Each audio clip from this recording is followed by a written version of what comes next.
Ay, good morning po mga kasila, mayong buntag.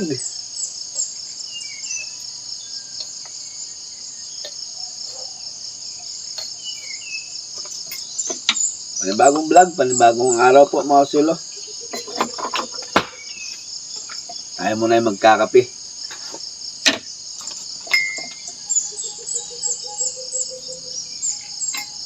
Bago natin umpisahan itong araw ng Huwebes.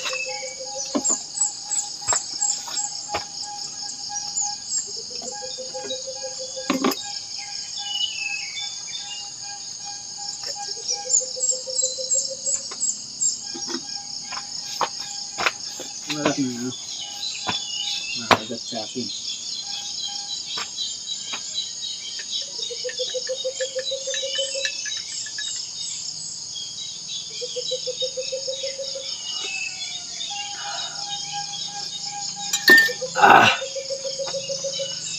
Good morning! Good morning, good morning, good morning.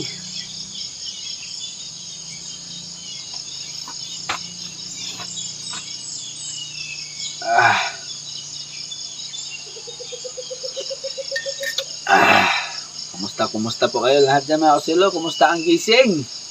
Yan, thank you kay Papa Jesus at binigyan na naman po tayo ng panibagong umaga. Ginising tayo sa umaga na ito.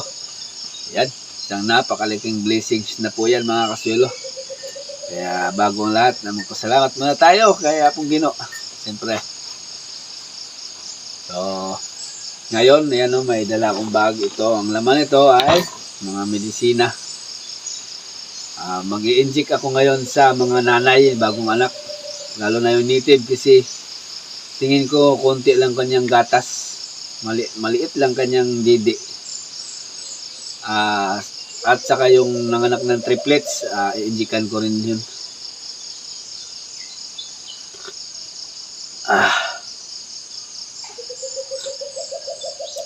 Injectan natin ng DCM. Pang backup nila. Kakape muna ako. Tapos bago ako akyat doon, dadaan muna ako dito sa Pilapil. Dito sa Palayan, mayroong Pilapil dyan na makapal na yung damo. Kukunin natin yung damo. Tapos lagay ko sa sako. Tapos dalhin ko doon sa mga kambing para makain nila.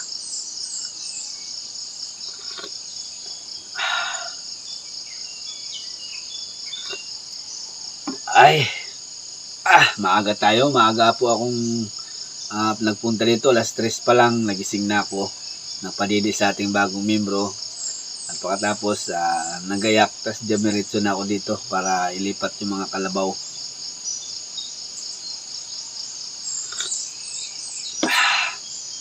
Tapos, nagduyan-duyan muna kasi medyo madilim pa mag-ikot-ikot. Pagka putok na liwanag, nagkakape tayo. So, pagkatapos natin magkape, at saka tayo mag-ikot-ikot dito sa bukid. Sulip-sulip sa mga tanim natin palay at maglinis-linis na rin sa Pilapil. Yan. Tapos yung ating pinaglinisan, lagay natin sa kambingan.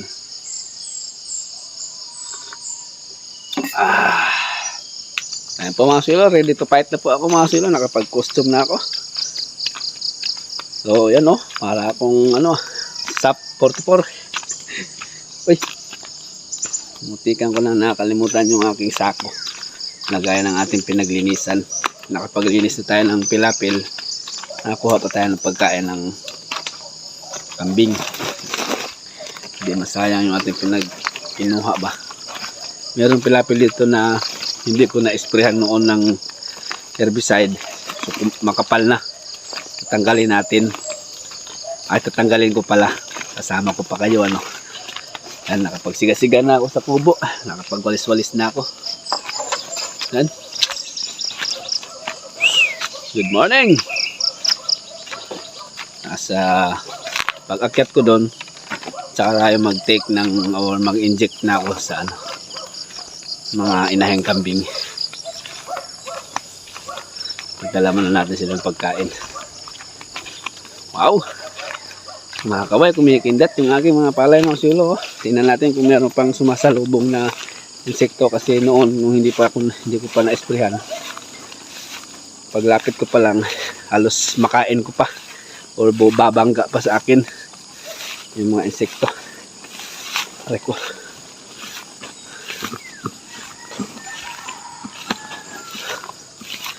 Oh.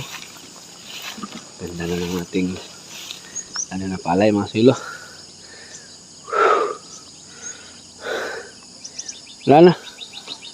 Wala nang insekto na naninipsip. Dati talagang dikit-dikit sila sa isang uhay or sa isang tangkay ay puno, halos 6. Nagkakastahan pa nga yung iba, nakikita ko. Pero ngayon dahil na-applyan natin ng spray nung nakaraan, so ayan, may laman na. Hindi na nila dati ano na yan, ipa na yan. Okay, so wala na akong nakitang insekto mga sulo na naninipsip. Yan, wala nang sasalubong sa atin. Dati pagdaan ko pa lang babangga pa. Okay, yan. Tulad dito mga sulo, yan, ito yung hindi natin nalinisan. Yan o, yung pilapil na ito. Tatanggalin ko to ang gilid. Tapos isako ko. Ito, tapos meron pa doon mga 2. Tapos yan sa taas na na yan linisan na yan Yan. Ito na isprehan natin. Ito naman umano ko. Manipis lang yung kanyang damo. Meron doon na hindi ko nalilisan na ganito kakapal. Tanggalin natin para hindi na mabahayan ng insekto. Yan o. Tumarami mga sulo yung tumanaw na bunga. Lalo na doon. Yan o. Meron na doon. Okay. Umpisahan ng araw na ito na good vibes lang. So kukuha na ako ng para makaakit na ako doon. Ma-check ko na yung mga alaga natin doon. Yes.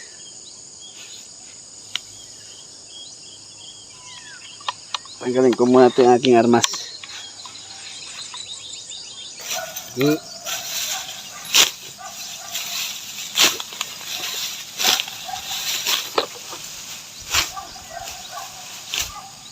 Ay mga sulo, paborito ng mga kambing natin.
So yan po mga sulo, nakapag tabas-tabas na ako dito sa isang buhay dito sa pilapil.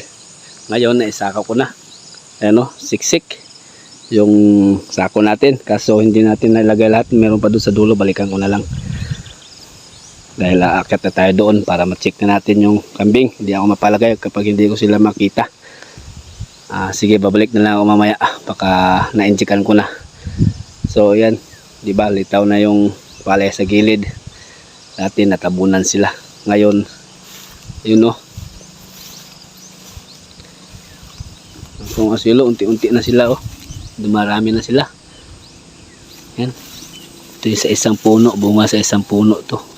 Dami o. Sana magtuloy ito. Yan. So ano pa. Patanaw pa lang sila mga asilo. Okay. So meron pa akong kukunin. Pipick upin mamaya. Yan. Sige, akit na ako dun sa taas. Ay, malapit na tayo sa kambingan.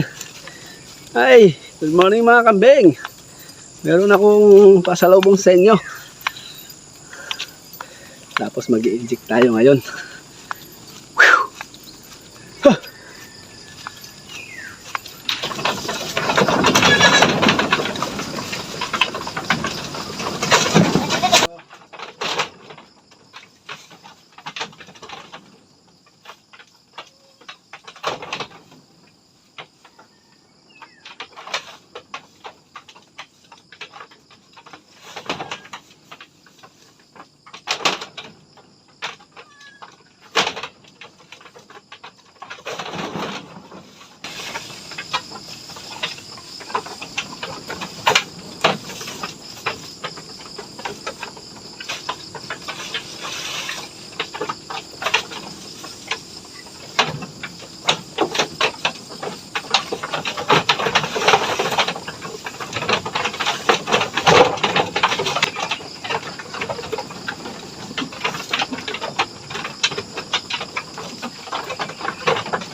Yun.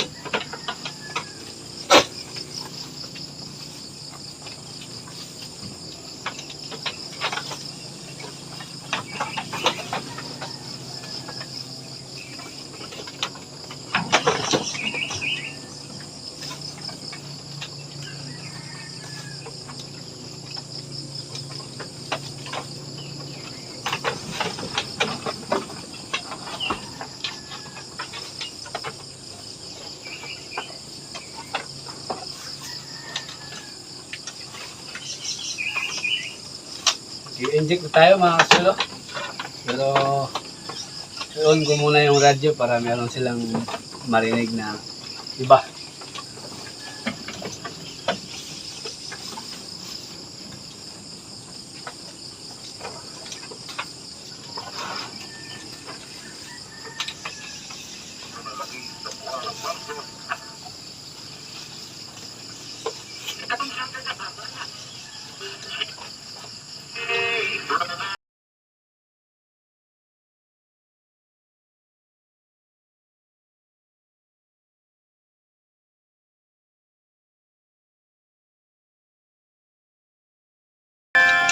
Tapos DCM.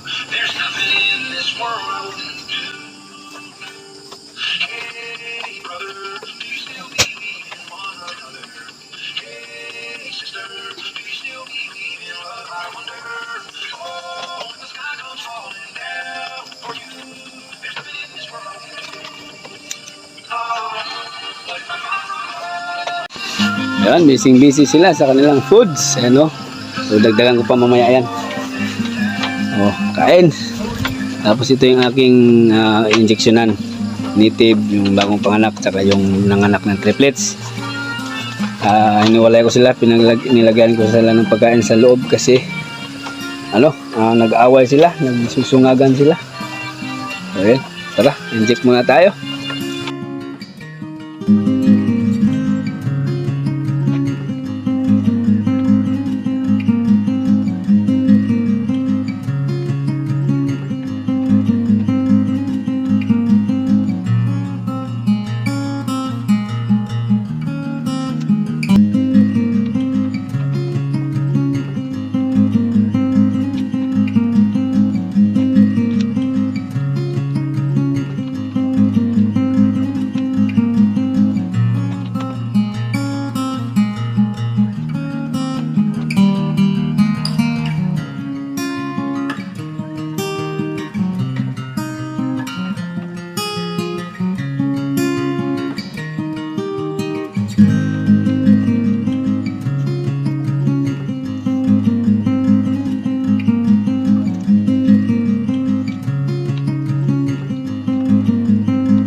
Mission accomplished.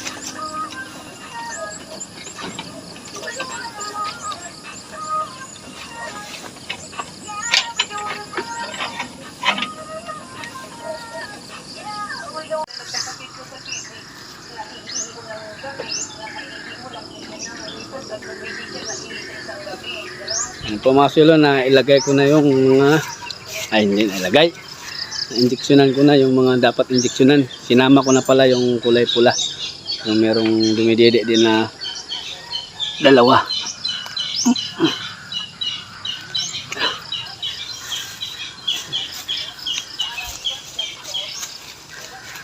Na-injeksyonan ko na yon nung mga nakaraang buwan, pero in-injeksyonan ko rin ulit. Bulol-bulol na ako. Tapos itong kalabaw natin, lipat natin ng pwesto. Tapos babalik ako doon sa ilapil. Magtanggal tayo ng talahib. Tapos yung talahib, lagay natin dito sa kambing.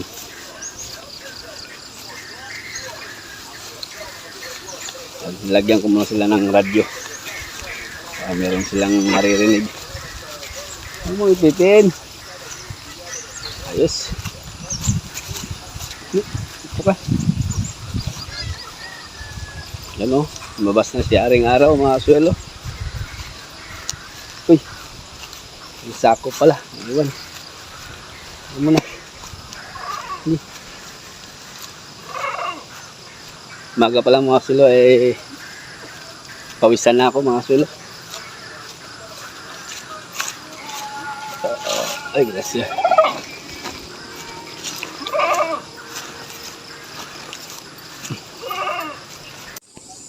Yan, dito na tayo sa site mga kasyolo.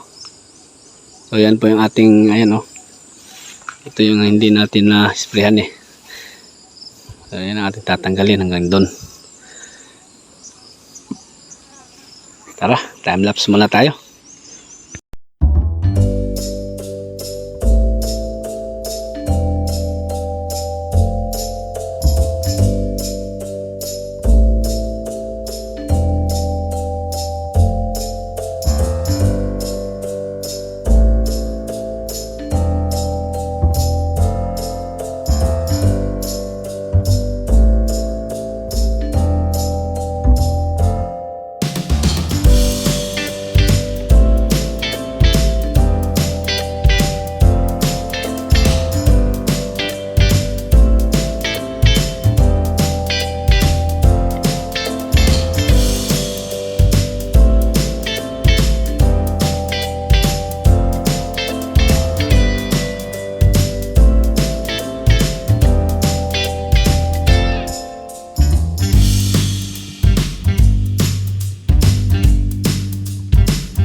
Yan po mga kasulo, naka-mission accomplished na po ako ngayon mga kasulo. Nalinisan ko na yung mga pilapil dun sa palayan natin at yung pinaglinisan ko ay nandito lahat. Ayan, tambak na sila mga kasulo. Meron pa din, meron doon.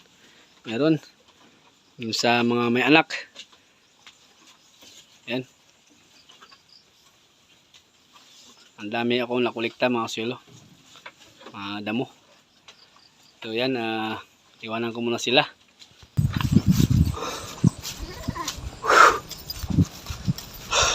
Hingal ako mga suelo.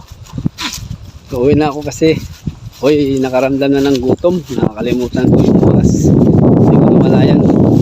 9:30 na pala ng umaga.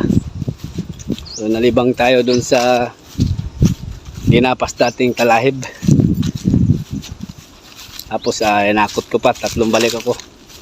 Kaya ayun, tambak yung pagkain nila. Siguro sapat na yun hanggang tanghali. Or mamayang alas 2 kasi alis pa ako, pupunta pa ako ng bayan. Pupunta na kami ng bayan, nag-chat sa akin si misis ko. Ay biling konsumo. Ngayon daanan ko muna yung mga kalabaw pala dahil hindi ko pa napaswimming. Swimming ko muna bago natin iwanan. Alright.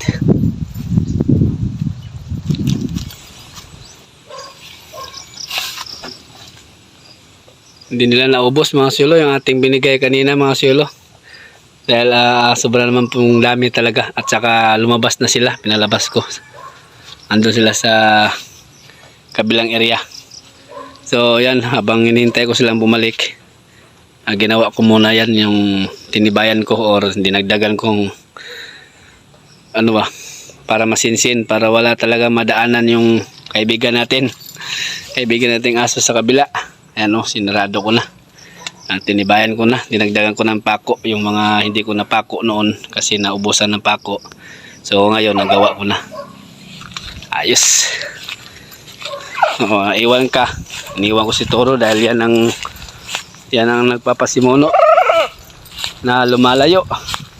Tapos si Mrs. kasama ko pala si Mrs. at meron siyang pasalubong sa akin. Ayan nanglaga siya ng saging with ginamos. Saba. May ginamos tapos kopi. Magmerenda dahil anong oras na? Alas 4. Ha? 3:50. 3:50 na mga asilo. Ayan magmerenda muna tayo. Ayan, nilagyan ko yung mga awang-awang na malalaki. Dinagdagan ko ng kawayan para wala na talagang madaanan o wala na malusutan ba. Pati yung mga biik natin o bisiro hindi na mahulog kung kung dudukutin o ano ba. Sige, magmerenda muna kami. Merenda po tayo mga asilo. Saging na nilaga na kape ba kape? Patali na. Ay, kasarap.